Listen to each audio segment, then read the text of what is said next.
right here. Man, this story right here is about the only lie that I told on TV. The only one. And I'm gonna tell you why it's bothering me, why I gotta put it out there. Because these TV shows, man, if you give them a chance, they will exploit you. They will exploit you and let you sacrifice yourself all in front of America, right? And this is why. So, behind the scenes, I was talking to their little producer. Her name is Gina. Gina is a two-faced snake. But anyhow, when we looked on Craigslist, and we called in, told the show our story. They hear stories, they filter them out on a high level. And if you notice, Steve Wilkos has a lot of black couples, period. Hell of them. Just note that in.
Note that in.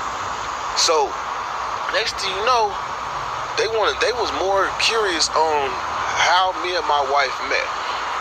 We met when I met my wife on a cell phone. I was in the pen with my phone calling chat lines, trying to meet somebody, and I met my wife. So that was what got their antennas going up. Then I talked to her about she wanted to know, how do you get the phones? With a smile, I'm like, back in the days we had this one move where, we get the phones in the Pringle can, and then a certain amount of money, but still, the thing is, she wanted me to tell this story on TV in front of America, and I thought I could tell her hella different other little stories to get her to go away from that story, but hell nah. She want to hear that story. So when they fly us out there all the way from Connecticut. They fly us out there from Sacramento all the way to Connecticut. And as soon as we get there, you would think that they gonna give you a chance to sleep, recoup. That's a cross-country flight. Hell nah. They brought us straight into the studio, offered us some food, some cigarettes, and then I told her straight up, Gina, man, I don't think I can be going on TV telling that story. She said, look, that's the reason why you're here. Basically, I ain't got no choice. I ain't got no choice but to tell this story. She forcing me to tell it. I'm like, man, I ain't gonna do it. I'll get back on the plane. I ain't doing it. So she leaves and she comes back.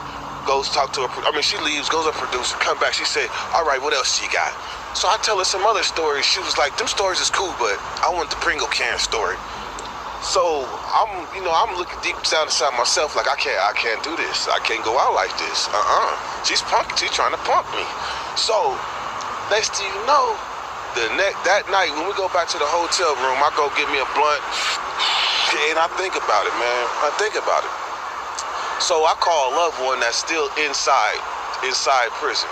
I call him because I needed his insight. I'm like, bro, man, look, this is what they're doing, man. This is what they're doing. They're trying to force me to tell an old move that we used to do. This move is 12, 13, 14 years old, but I don't feel like putting it out there like that. He said, bro, look, you're about to be on TV. Make something up. I said, make something up. He said, yeah, man, make something up, man. Say the drones dropped it. I was like, the drones dropped it. Now, I heard of drones dropping phones in prison and all that, but I never seen it myself or done it. So when I got on Steve Wilkos and said something about the drones dropping at my job and all that, that was bullshit. That was bullshit. Because the next morning, when I went back, after I talked to him, and I figure it's no harm, no foul, fuck him. So when we get to the studio the next morning, and she agrees. I'm not gonna tell the Pringle can story. I'm gonna tell the drone story. That drone story replaced the Pringle can story.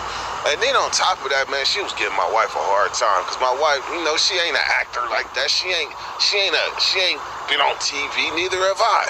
But I'm natural at this shit. I don't give a. I'm a natural. I'm loose with it. My wife's a little stiff, so she come and tell me, look, your wife is dull.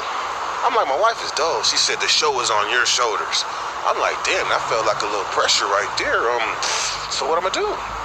Man, I stepped to the motherfucking plate. And hence, I was on divorce court. I recorded divorce court first. But Steve Wilkos, that was later. But it aired before divorce court. So I had already been on TV on a divorce court. Actually, wife had been on TV too. But it hadn't aired yet. So, man, the first thing I realized is that if she was willing to sacrifice me and let me go on TV and jeopardize my safety like that, I was like, man, this is a dirty wench. This is a dirty female, man. So now when I look at Steve Wilkos, I look at Steve Wilkos a whole lot different because they exploiting minorities at a high level at that show. Then on top of that, there was that shit green shirt that they had me in. That shit pukey green shirt that they had me wearing. I looked up And because they give you the clothes and then you got to take them off and give them back. Versus divorce court, they dress you up. And what they dress you up in, you get to keep that shit. So I had some polo gear and everything from divorce court. Steve Wilkos, they want their shit back. So when I gave them all they, so I look up like 2 months, not even 2 months later, like 3 weeks later, and I see a dude on the show, come appear on the show, he wearing the same Dookie Green shirt they had me wearing. So I'm like, Steve Wilkos is a motherfucking meat factory. I didn't want to comment before, like how I did the thoughts after the divorce court. This thoughts after Steve Wilkos though, man, it just wasn't worth it. The way they went in on my wife in the comments. And then the way they tried to exploit us, it really wasn't worth us. And you don't get paid that much. This is what they do. They'll give you like you get 2 gift cards a piece. Well, each gift card got like $150 on it. Matter of fact, I think we each got $150 a piece. It was some punk shit. It wasn't like divorce court. Divorce court, they gave us like a stack. But Steve Wilkos, man, they gave us some cheap ass shit. Luckily for me, I was building a platform, so I had a backup plan what to do after receiving exposure on that show. So, but just think about all the other people that don't have no backup plan. They just going to be on TV, and they ain't got no direction after that. Man, they being exploited, man. So if you thinking about going on talk shows and shit like that, don't go on Steve Wilkos unless you doing it unless you have an ulterior motive. If you have an ulterior motive, then feel free. But if not, man, that's Steve Wilkos is a meat factory. And I don't care if you see this, Steve. I don't care.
I think you're pretty cool. Seriously? Yeah. I like you. Very much. Apart from the smoking and the drinking and the verbal No, diarrhea. I like you very much. Just as you are.